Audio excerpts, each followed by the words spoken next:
In this video, we will discuss about source network address translation, or in simple words, we call them SNAT. S means source and NAT we already know, network address translation. Now, as the name suggests, source.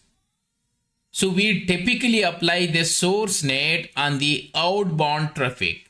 When our internal subnet want to communicate outside, so for that purpose, we normally configure source network address translation. Or when our internal host need to initiate connection to external internet, so we configure source network address translation. In the case of source network address translation, the source port and the source IP will be changed. NTCP UDP header. That's why we call them source network address translation. Let me show you in our topology. In our topology, we have a LAN subnet and we have a DMZ subnet, and they both want to communicate outside to the internet. So in this case, we will configure source network address translation. So if I go to my firewall, HQ firewall, and go to policies NAT, and here we configure inside to the internet. Inside means both DMZ and LAN subnet. So I say my source is DMZ and LAN, and I want to communicate outside. Destination is WAN on this interface, and source can be anything, destination can be anything. So translate them. So we are using source address translation. In this case, I use dynamic IP and port, which we will discuss a bit later. So this will translate the source. So if I try to communicate from this PC and going outside, suppose ping 8.8.8.8, let me show you the original IP of this device first. So this is 10.0.1.2. Okay, and let me clear. And let me try to ping 8.8.8. So if I go to packet capture, so you can see there is ICMP. Let me make them ICMP only.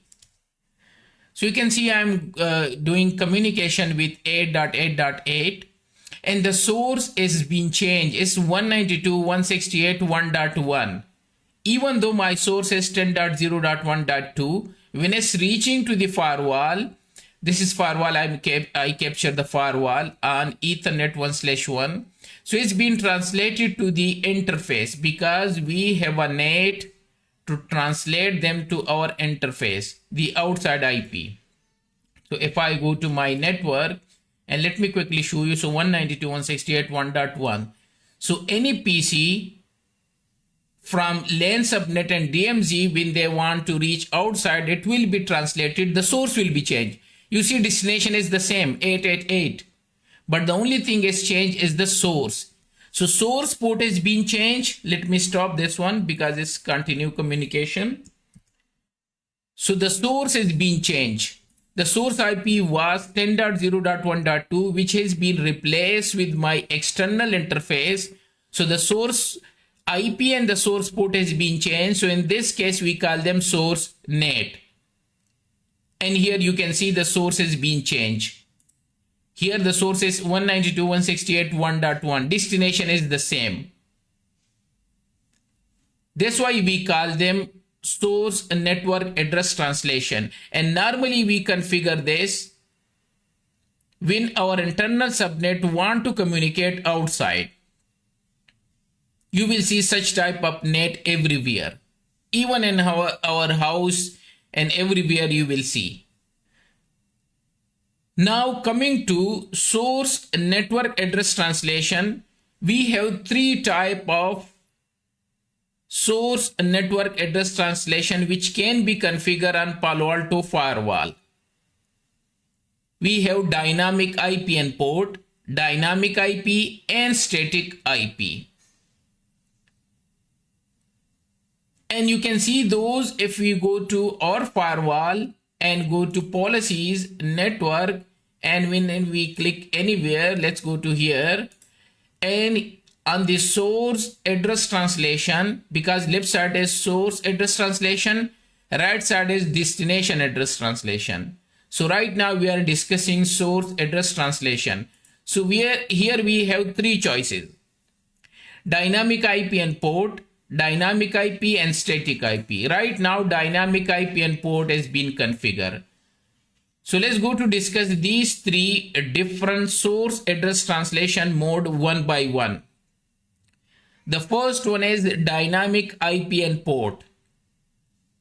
So multiple hosts of your internal subnet or from DMZ or anywhere, they can be translated to the same public IP address with different port. So their type of source address translation is called dynamic IP and port, DIPP.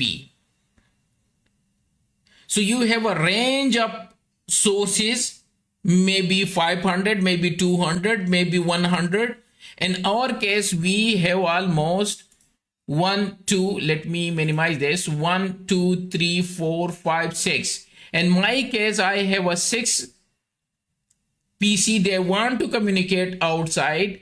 So in this case, I'm using only single IP of my interface 1/1.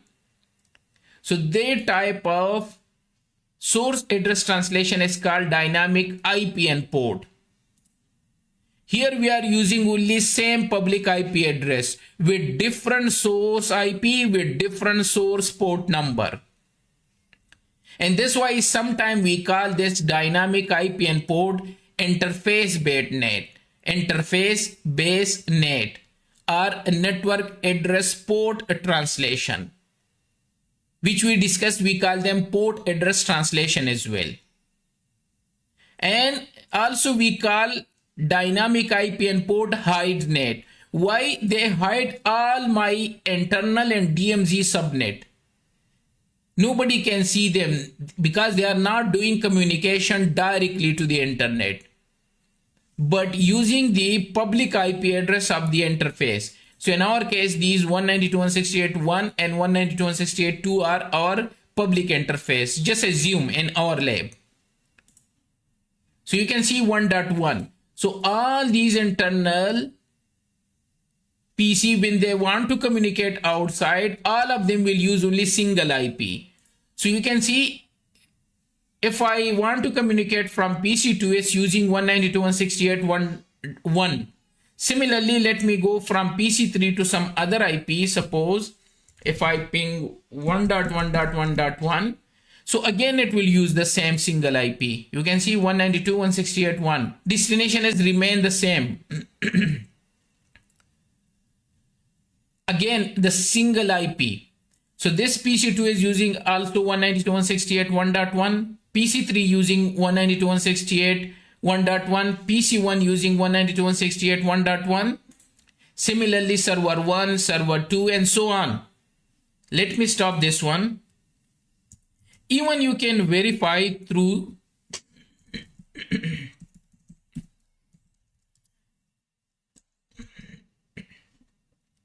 let me communicate few so that we can see that, and show session all.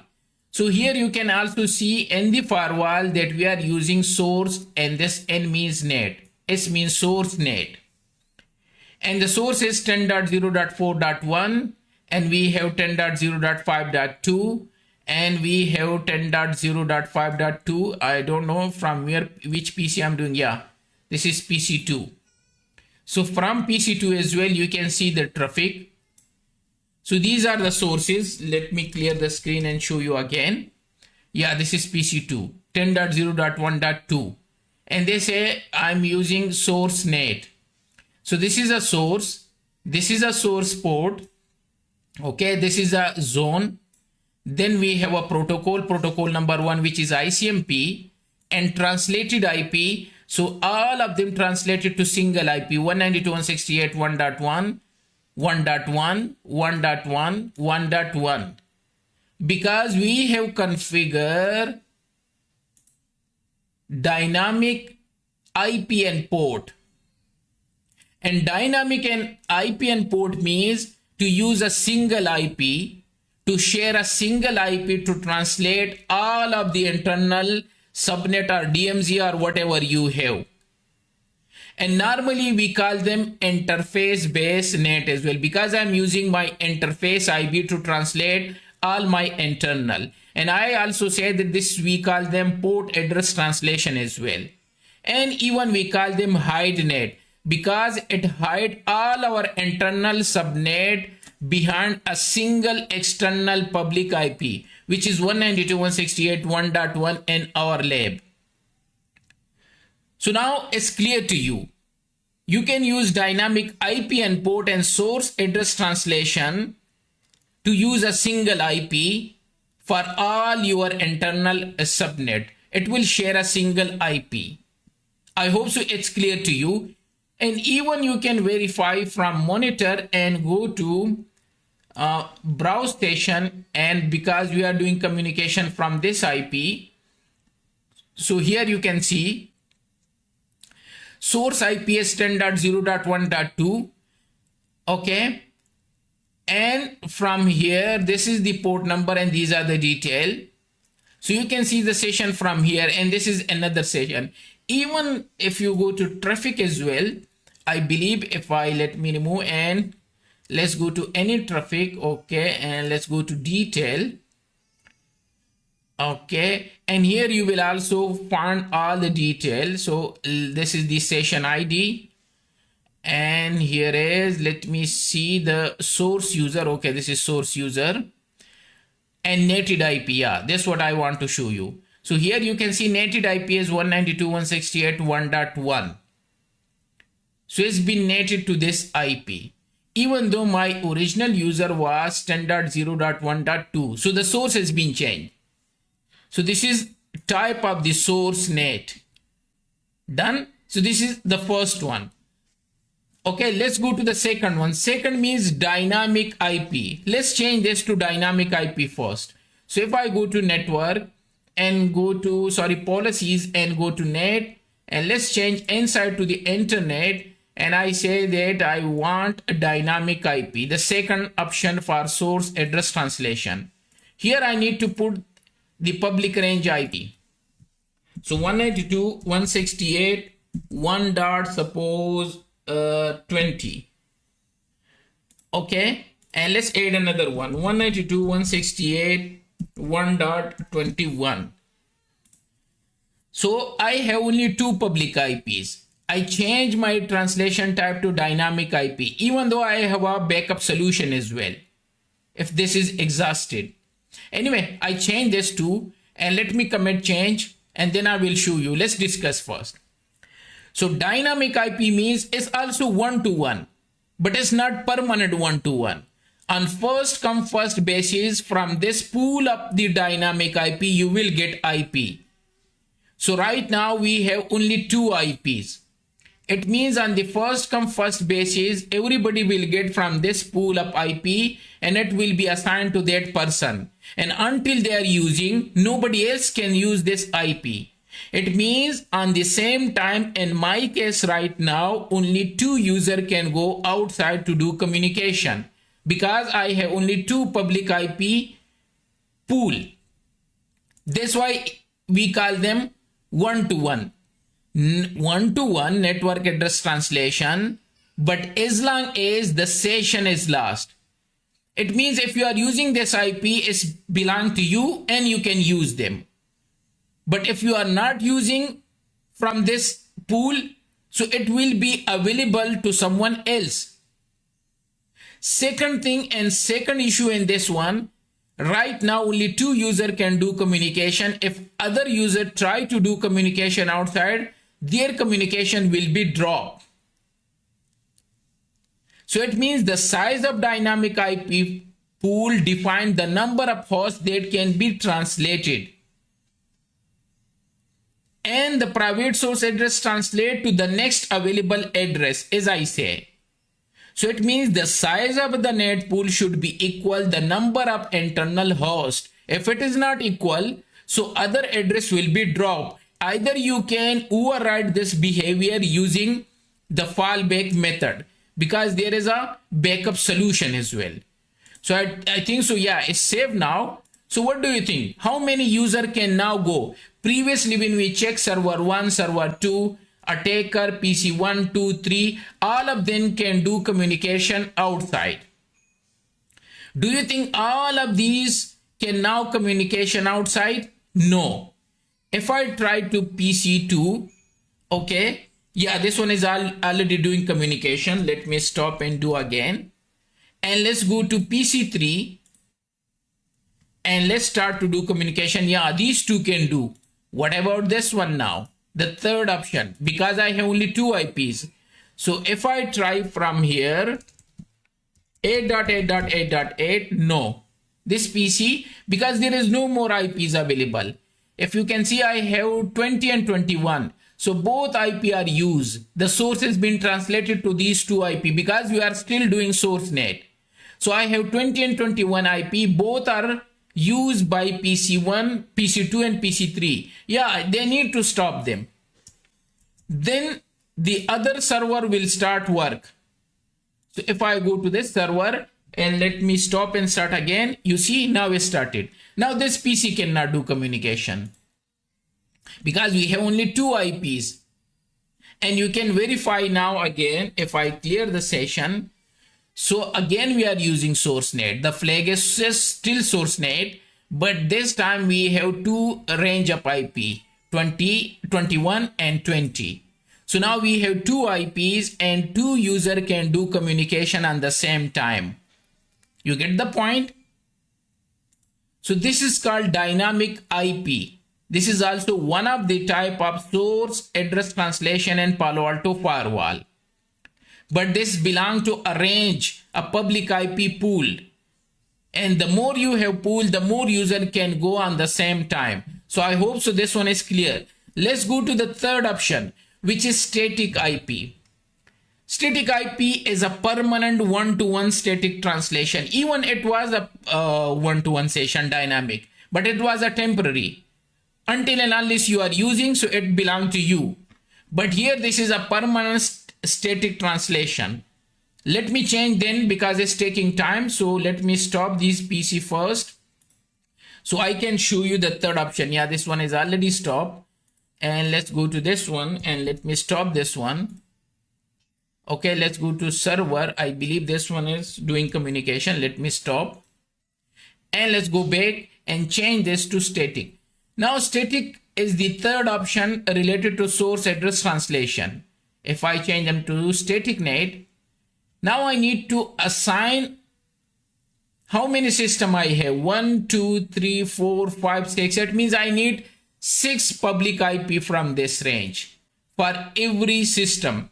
Suppose I say 192.168, 1.10 will assign to who? Original packet. Here you need to define. And that is suppose this 10.0.1. So I say that 10.0.1.32. If this source want to communication outside, 10.0.1.2 translate always to this IP 1.1. And if you want to enable bidirectional, so you can enable that one and click OK. Now the same thing you need to do for the PC1, PC3, server 1, server 2 and so on. Right now only PC2 can do communication if I commit the changes. Because I only create this rule for PC1. The same, just copy and paste, clone this rule and change the source to 1.3 and then translate packet 1.20. Similarly for this PC3, type the original 10.0.1.3 and change the IP to 30. Similarly to server 1, 10.0.4.1, put that original IP here and translate them to 192.168.1.40 suppose. You get the point? So every user has their own IP address. This is called static net. So now we save. This is one-to-one static translation. Single IP address to another single IP address. Single private IP address to another public IP address. So the more you have an internal user, the more public IP addresses you need. So the size of the source net pool must be the same, the size of source addresses to be translated. Normally we use this for internal server, for DMZ server. So you can configure this. It's better to use them for these two server and assign two static IP addresses to those two server and allocate them permanently, one to one, and enable bidirectional as well. So if we have private network to be accessible from internet, again we can use static IP in that case as well. Because I can access this one, I just only use static net for this IP 1.10, 10.0.1.2. So I can do communication directly with this PC from outside as well. Now this PC can do, because I save the setting, so this PC can do communication here is only. And if I check here, so you can see it's 1.1 and translated to 1.10. Again, only the source is translated. So this is the type of source, but it's a static source. However, other PC will not do communication because I don't have any net rule for that. This rule was only specifically one-to-one for this PC. If you want for other, you need to create the same. And even you can verify from here. So you can see it's been translated to 1.10 only specifically to this IP. Always this IP will use this public IP all the time.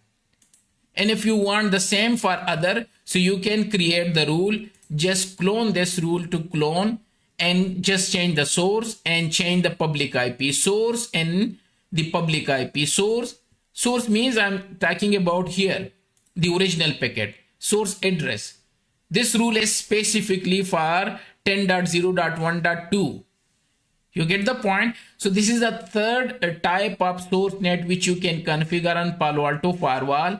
So this was all about source address translation. And then we discussed different type of source address translation which can be configured on Palo Alto firewall. So we discussed dynamic IP and port, dynamic IP, static IP, okay? And in static IP, you can enable bidirectional, and dynamic IP, we have a backup solution which you can use. And here you can choose the interface address, and here we can use the interface address. And so now we have a backup solution as well to cover dynamic IP. And dynamic IP and port, we have translated address more than one, and also we can use the interface as well. So these are the different combination for source address translation which you can utilize.